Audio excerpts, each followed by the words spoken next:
Yeah, it's part of a way of life. It's part of staying in touch with the elements and staying in touch with the growing season itself. Keeping it on the growing level of it all. I think subconsciously there's a genuine pull to be earthed in a subconscious sense.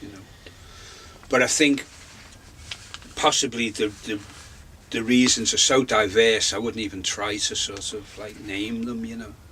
I'm sure many people are down here. Some people are down here for health reasons. Maybe the doctors said to them, advised them that it's not a bad thing to be more active, and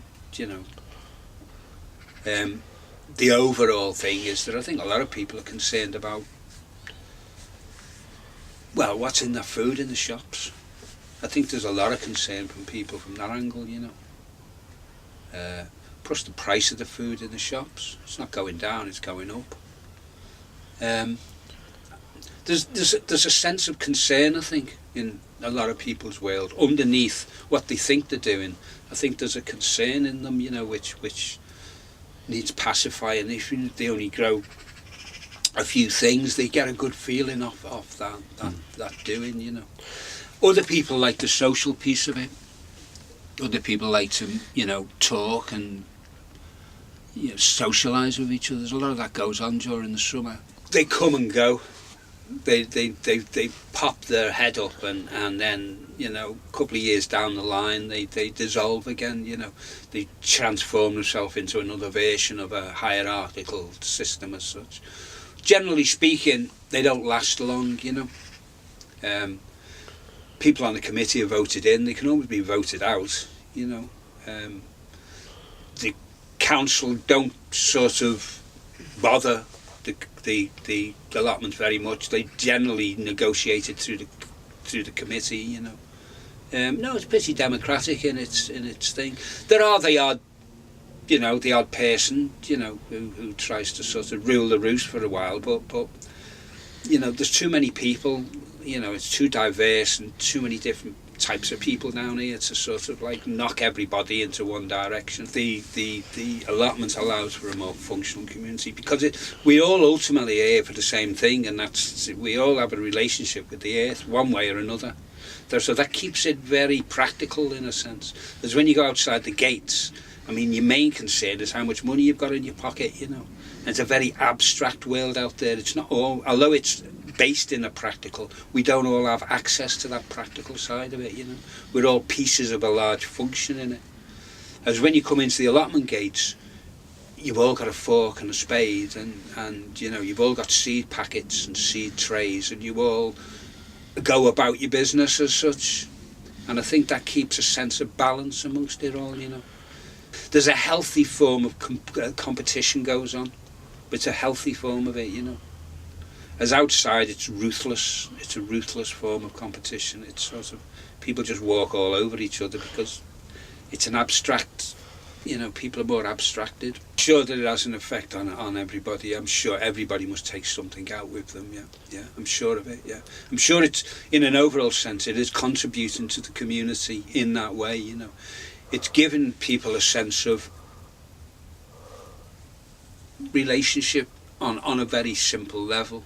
And I think that's what's lacking in the community outside.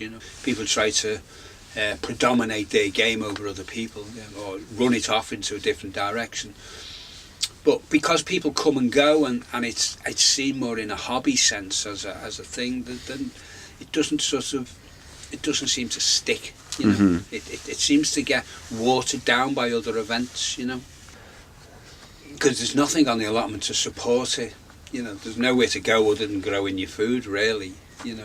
Outside there's other groups of people who'll support your views and give sort of authority to you as such. It's the general trend of the environment itself.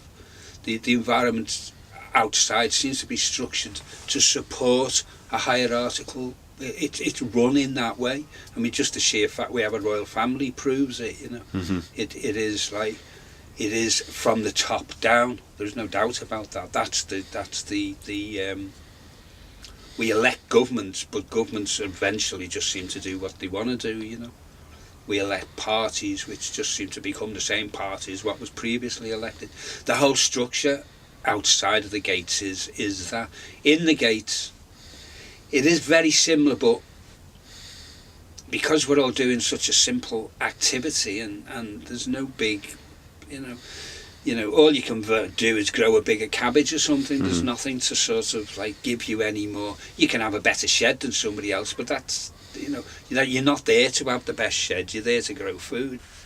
If you want to become a popular person in these type of situations, or if you want to be, if you want to influence things in a good way, you've got to be seen to be open-ended. You've got to be seen to be giving and open-ended and doing things with not reward as such. And people will respect you then. So you've got to earn the respect of it. That's how it functions in these places. You have to earn the respect of other people. As out there, you don't have to. You can kick arse all over the place, and respect isn't part of the story. Down here it is. You